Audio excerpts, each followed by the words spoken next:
केबी 10 class में आप सबका स्वागत है।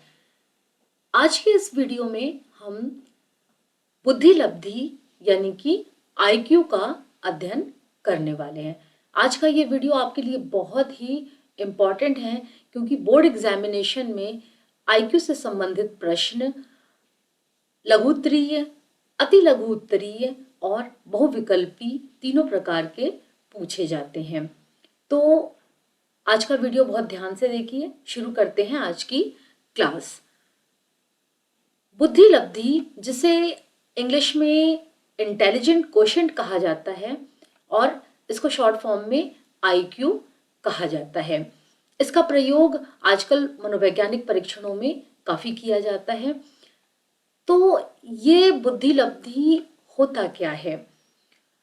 किसी भी व्यक्ति की वास्तविक आयु, जो कि उसकी शारीरिक आयु होती है, तो वास्तविक आयु तथा मानसिक आयु के अनुपात को, यानी जो अनुपातिक स्वरूप होता है उसको आईक्यू या बुद्धि लब्धि कहा जाता है। अब आईक्यू का कॉन्सेप्ट आया कहाँ से? आईक्यू का कॉन्सेप्ट सबसे पहले 1912 में विलियम स्टर्न ने दिया था और इसी को 1916 में टर्मन ने स्टैनफोर्ड बिने स्केल में प्रयोग किया था। यानी कि कॉन्सेप्ट 1912 में विलियम स्टर्न ने दिया था और टर्मन ने उसी कॉन्सेप्ट को, यानी आईक्यू की अवधारणा या आईक्यू के कॉन्सेप्ट को 1916 में अपने स्टैनफोर्ड बिने स्केल में प्रयोग किया था। आईक्यू कैसे निकालते हैं? आईक्यू निकालने के लिए यानी बुद्धि लब्धि निकालने के लिए मानसिक आयु में वास्तविक आयु से भाग दिया जाता है और जो भागफल आता है उसको 100 से गुणा कर दिया जाता है, तो आईक्यू निकल आती है। अब आप यहाँ पे देख रहे हैं कि दो यहाँ पे वर्ड्स आए हैं, एक है मानसिक आयु और एक है वास्तविक आयु। तो ये क्या होते हैं, इनको हम अभी बताते हैं।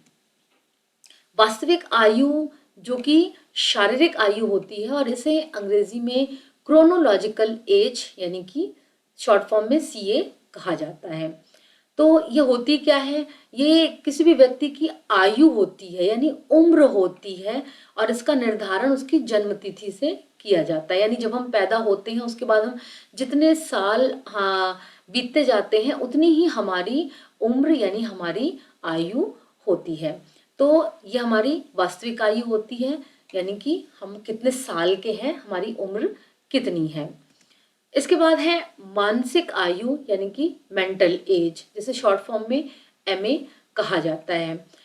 मानसिक आयु का जो अवधारणा थी वो अल्फ्रेड बिने ने 1908 में दी थी, जब इन्होंने अपना बिने परीक्षण जो है वो रिवाइज किया था यानी संशोधित किया था, तब इन्होंने मानसिक आयु का कॉन्सेप्ट प्रस्तुत किया था।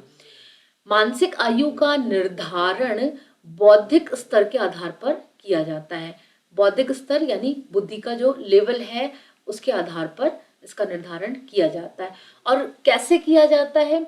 इसके निर्धारण के लिए एक क्राइटेरिया यानी कि एक मापदंड तैयार किया जाता है और इस क्राइटेरिया में प्रत्येक आयु के लिए कुछ प्रश्न होते हैं और बालक जिस आयु के लिए निर्धारित प्रश्नों को सही सही हल कर देता है, सही सही बता देता है, वो उसकी मानसिक आयु मानी जाती है। अब हम इसको एक उदाहरण से समझ लेते हैं। जैसे एक बच्चा 10 साल का है, वो 10 साल के बच्चों के लिए तैयार किए गए जो क्राइटेरिया वाले प्रश्न हैं यानी निर्धारित प्रश्न हैं उनको सही सही हल कर देता है, तो उसकी मानसिक आयु 10 साल मानी जाएगी। यानी शारीरिक आयु भी 10 साल है और मानसिक आयु भी 10 साल मानी जाएगी। लेकिन यही बच्चा मान लीजिए जो 10 साल का है, ये 10 साल के लिए निर्धारित प्रश्नों को तो हल करता ही करता है, साथ ही साथ 11 साल के लिए और 12 साल के लिए निर्धारित प्रश्नों को भी हल कर देता है। तो भले ही उसकी शारीरिक आयु 10 साल है, लेकिन उसकी मानसिक आयु जो है वो 12 साल गिनी जाएगी।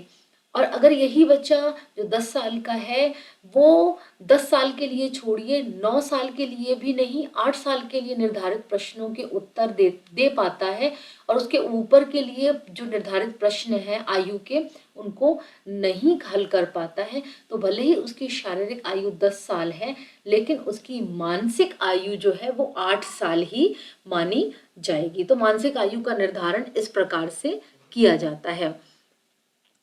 अब बुद्धि लब्धि को निकालते कैसे हैं? तो बुद्धि लब्धि निकालने का एक सूत्र होता है, जो कि है बुद्धि लब्धि बराबर मानसिक आयु बटे वास्तविक आयु गुणे 100, यानी कि mental as upon chronological age into 100। अब इसको हम सवाल के द्वारा समझ लेते हैं, लेकिन मैं आपको यहाँ पे ये बता दूं कि ये प्रश्न जो है वो एग्जामिनेशन में आता है कि बुद्धि लब्धि निकालने का सूत्र बताइए, या बुद्धि लब्धि यानी कि आईक्यू का सूत्र क्या है। ठीक है, अति लघु उत्तरीय प्रश्नों में ये प्रश्न होता है, और कई बार बहुविकल्पी जो प्रश्न होते हैं उनमें, यानी जो वस्तुनिष्ठ प्रश्न होते हैं, ऑब्जेक्टिव क्वेश्चंस, उनमें ये प्रश्न होता है कि निम्नलिखित में से आईक्यू का सूत्र कौन सा है, बुद्धि लब्धि का सूत्र कौन सा है। 4 ऑप्शन दिए रहते हैं, उसमें एक सही होता है। तो जब आप इसको सही तरीके से याद किए रहेंगे, समझे रहेंगे, तभी आप इसका उत्तर दे पाएंगे। क्योंकि बहुत कंफ्यूज करने के लिए वास्तविक आयु बटे मानसिक आयु लिख देते हैं, या कभी +100 कर देते हैं, या 100 कभी कभी यहाँ इधर शुरुआत में ला देते हैं कि 100 गुणे मानसिक आयु बटे वास्तविक आयु, तो वो गलत होते हैं। सही क्या है? मानसिक आयु बटे वास्तविक आयु गुणे 100। अब ये भी प्रश्न आता है कई बार कि लघु उत्तरीय प्रश्नों में कि किसी बच्चे की शारीरिक और मानसिक आयु दी रहती है और बोला जाता है कि इसकी बुद्धि लब्धि निकालिए। तो उसके लिए भी मैंने यहाँ पे एग्जाम्पल दिया है ताकि आप उसको समझ सकें। पहला उदाहरण ये है कि एक बच्चा है जिसकी वास्तविक आयु 5 साल है और उसकी मानसिक आयु 10 साल है। तो उसको उसकी बुद्धि लब्धि कैसे निकालेंगे? तो यहाँ पर हम उसी सूत्र को फिर से लिख लेते हैं, mental as upon chronological age, यहाँ शॉर्ट फॉर्म में हमने लिखा है इनटू 100। ठीक है, अब बच्चे की मेंटल एज यानी मानसिक आयु कितनी है? 7 वर्ष, तो हमने यहाँ पर 7 लिख दिया। और बच्चे की क्रोनोलॉजिकल एज यानी वास्तविक आयु कितनी है? 5 साल, यानी बच्चा 5 साल का है, तो यहाँ पर 5 लिख लिया। तो 7 बटे 5 गुणे 100। अब हम 7 में 5 से भाग देंगे तो आएगा 1.4। ठीक है, अब इस 1.4 में 100 से गुणा करने पर आया 140। ये 140 आईक्यू है, लेकिन इसका अपने आप में कोई अर्थ नहीं है। इसका अर्थ कब होगा? जब हम इसको टेबल में देखेंगे। अब टेबल में कैसे देखते हैं वो मैं आपको अभी बताऊंगी। उसके पहले हम एक और उदाहरण देख लेते हैं ताकि आप आईक्यू निकालना बिल्कुल अच्छे से समझ जाएं। एक बालक की वास्तविक आयु 10 वर्ष और मानसिक आयु 8 वर्ष है, यानी 10 साल का बच्चा है जिसकी मानसिक आयु कितनी है? 8 साल है। इसकी बुद्धि लब्धि कितनी होगी? तो हमने सूत्र लिख लिया। एग्जामिनेशन में आप ठीक इसी तरह से सूत्र लिखकर तब उसको लगाएंगे। आप शॉर्ट फॉर्म में भी सूत्र लिख सकते हैं और आप पूरा का पूरा मानसिक आयु बटे शारीरिक आयु गुणे 100 लिख कर भी इसको कर सकते हैं। ठीक है, तो बच्चे की मानसिक आयु कितनी है? 8 साल, हमने यहाँ 8 साल लिख दिया। और बच्चे की शारीरिक आयु कितनी है? 10 साल, तो हमने यहाँ 10 साल लिख दिया। अब बच्चा जो है गुणे 100।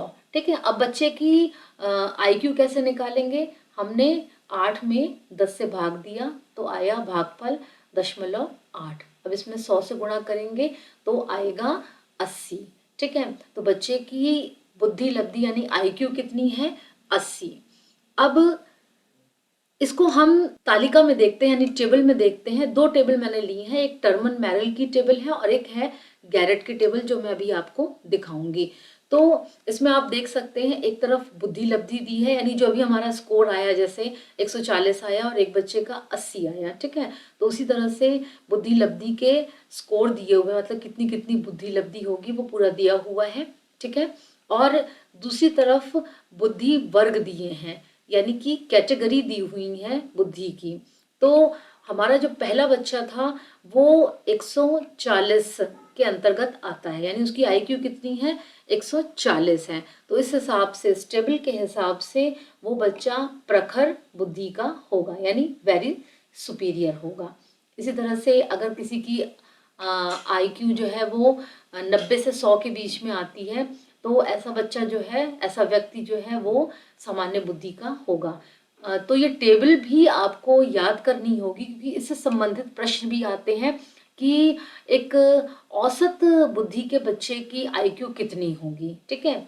तो या सामान्य बुद्धि या औसत बुद्धि के बच्चे की IQ कितनी होगी, तो आपको मालूम होना चाहिए कि वो 90 से 110, 90 से 100 होती है, ठीक है। इसी तरह से और भी पूछ सकते हैं कि प्रतिभाशाली बच्चे की IQ कितनी होती है, या ये भी पूछा जाता है कई बार कि किसी बच्चे की IQ 100 है तो वो किस वर्ग के अंतर्गत आएगा, ठीक है। हमने टर्मन मेरिल की का टेबल देख लिया IQ का। अब हम टेबल देखते हैं गैरेट का। गैरेट के हिसाब से जो हमारे दो बच्चे थे जिनका एग्जाम्पल मैंने आपको दिया, उन दो बच्चों में एक की IQ 140 और एक की IQ 80 थी। तो अब वो बच्चे गैरेट के टेबल के हिसाब से किस कैटेगरी में आएंगे, आइए हम देख लेते हैं। पहले हम देखते हैं 80 जिस बच्चे की IQ थी, वो बच्चा जो है किस में आएगा, मंद सामान्य यानी कि पिछड़े हुए में आएगा। तो वो बच्चा जो है पिछड़ा हुआ यानी कि मंद सामान्य है। जिस बच्चे की IQ 140 आई थी, वो बच्चा अत्यंत श्रेष्ठ, ठीक है, अत्यंत श्रेष्ठ में आएगा, ठीक है। तो इस तरह से IQ निकालते हैं और उसके बाद टेबल में देखकर उसको कैटेगरी के अंदर रखा जाता है। तो आज का ये वीडियो आपके लिए बहुत ही लाभदायी रहा होगा, मुझे ऐसी पूरी उम्मीद है। और मैंने अपनी तरफ से पूरी कोशिश की है कि आपको समझ में आए, और ये भी बताया साथ में कि किस तरह के प्रश्न आ सकते हैं। तो इसको आप ज़रूर पढ़िएगा, समझिएगा। आज का ये वीडियो आपको कैसा लगा? अगर आपको ये वीडियो पसंद आया तो मेरे चैनल को सब्सक्राइब कीजिए, बेल आइकन प्रेस कीजिए, लाइक करिए और शेयर करिए। धन्यवाद।